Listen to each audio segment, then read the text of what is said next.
to be the first American president to join you for Republic Day. With the tricolor waving above us, we celebrated the strength of your Constitution. We paid tribute to India's fallen heroes. In yesterday's parade, we saw the pride and the diversity of this nation, including the daredevils on their Royal Enfields, which was very impressive.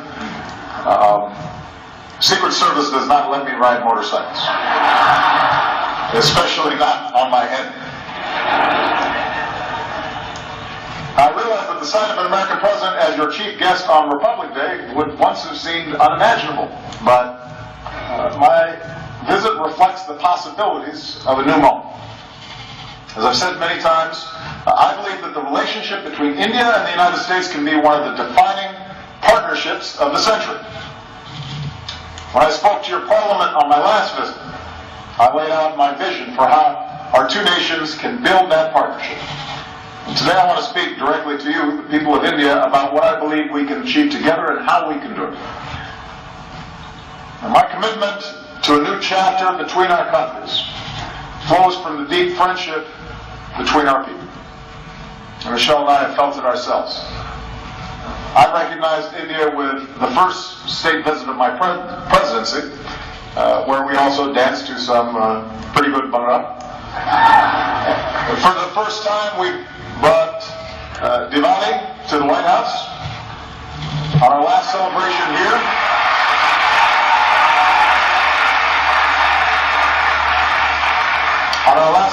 here, we celebrated the Festival of Lights in Mumbai. We danced with some children.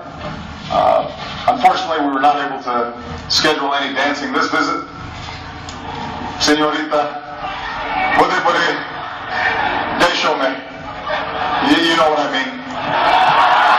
So,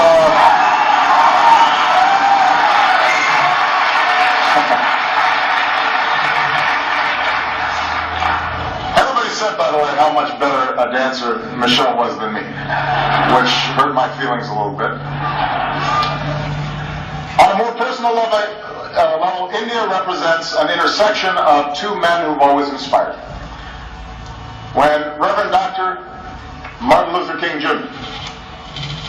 was protesting racial segregation in the United States, he said that his guiding light was Mahatma Gandhi. When Dr. King came to India, he said that being here in Gandhi's land reaffirmed his conviction that in the struggle for justice and human dignity, the most potent weapon of all is nonviolent resistance. And those two great souls are why we can gather here today. Indians and Americans, equal and free. There's another link that binds us. More than 100 years ago, America welcomed a son of India, Swami Vivekananda. And Swami Vivekananda, he helped bring Hinduism and yoga to our country. And he came to my hometown of Chicago. And there, at a great gathering of religious leaders, he spoke of his faith and the divinity in every soul and the purity of love. And he began his speech with a simple greeting: Sisters and Brothers of America. So today, let me say, Sisters and Brothers of India.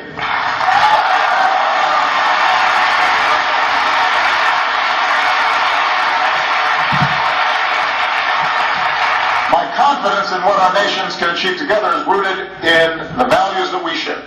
For we may have our different histories and speak different languages, but when we look at each other, we see a reflection of ourselves.